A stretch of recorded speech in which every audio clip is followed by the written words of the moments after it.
আমি ভিক্ষা করে ফিরতেছিলেম গ্রামের পথে পথে।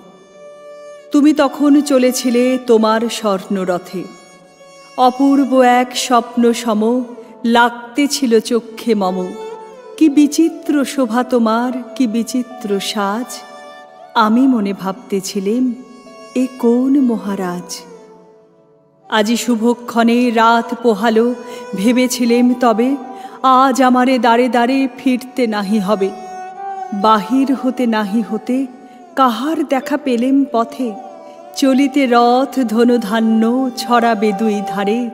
মুঠা মুঠা কুড়িয়ে নেব, নেব ভারে ভারে। দেখি সহসা রথ থেমে গেল আমার কাছে এসে। আমার মুখপানে চেয়ে নামলে তুমি হেসে। দেখে মুখের প্রসন্নতা জুড়িয়ে গেল সকল ব্যথা।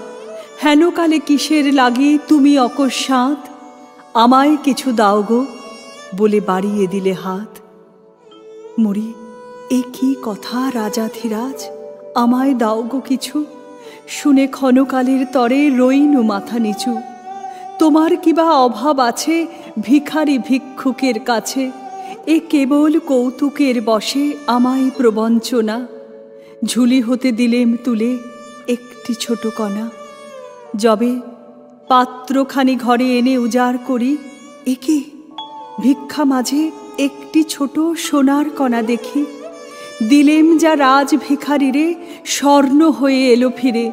তখন কাঁদি চোখের জলে দুটি নয়ন ভরে। তোমায় কেন দিইনি আমার সকল শূন্য করে।